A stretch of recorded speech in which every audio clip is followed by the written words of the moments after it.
Leo mtoto wa Modi kitakacho kwenda kumkuta halijatokea uwanjani. Wale marefa leo wanaingia uwanjani kinapigwa kipenga tu.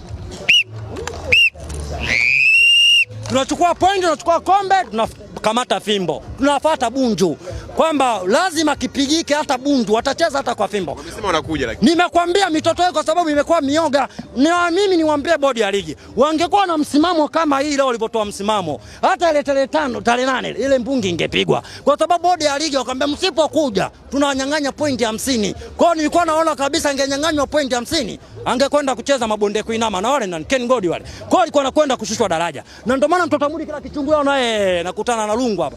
Mtoto Mudi huyo akiongangalia marefa wenyewe wamekunja ngita.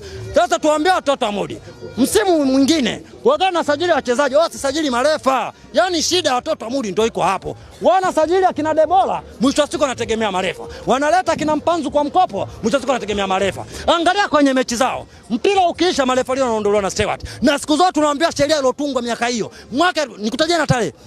Sheria iliyotungwa mwaka 1935, ibara 38 kifungo nywi. Inasema mchezo ukiisha, refa ukiona anaondoka mwenyewe, ujue mchezo umekwenda salama usalimina, refa kubala zipondo. Lakini ukimwona refa anaondolewa na Stewart kwenye mchezo umeisha hapo Stewart wanamuondoa refa. Ina maana refa huyu ameegemea upande mmoja. Angalia kwenye mechi zao. Asilimia kubwa marefa wanakuwa wanaondolewa na Stewart. Angalia kwenye mechi zao, vile viporo vyao. Wamecheza wapi pale? Kenya msiba dakika 140. Duniani kwa tunashoka kuona dakika zinacheza. Unatabiri goli ngapi leo kwenye mchezo huu? Yaani leo akiingia kichwa 5. Yaani zile 5 ambao nimemninginiza Dodoma Jiji. Zile 5 ambao nimemninginiza yule nani? Tanzania Prisons. Naye mwenyewe. Kwa sababu ile timu unavyosema ni timu mbovu. Angalia kwenye mechi zake 2. Wewe unaenda kucheza na watu ambao wapigi chafu hata kwenye msimamo wa ligi. Unashinda kigoli kimoja dhidi ya nani wale? Kagera. Timu ishajiandaa dhidi yako. Nani? Wamejiandaa. Yaani ile timu mimi hata kama nimefumba macho, mtoto Mudi anakufa. Lete Debola, lete Mpanzu. Na leo dakika 25 namuona yule Ngoma anakwenda kula kadi nyekundu. Kwa sababu atakuja na matumaini. Unaona makombe? Mimi na Lonzo.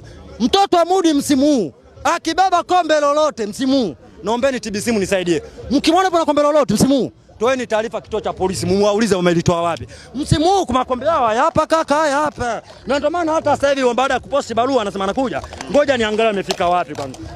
Niko na darubini hapa.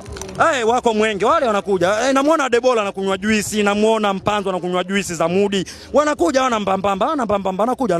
Kwa hiyo mwambie ni karibu kiumeni. Tukutane baada ya mechi. Nimwambia hivi atanieleza ni kwa nini mbwa mkali, kwa nini hana mapembe.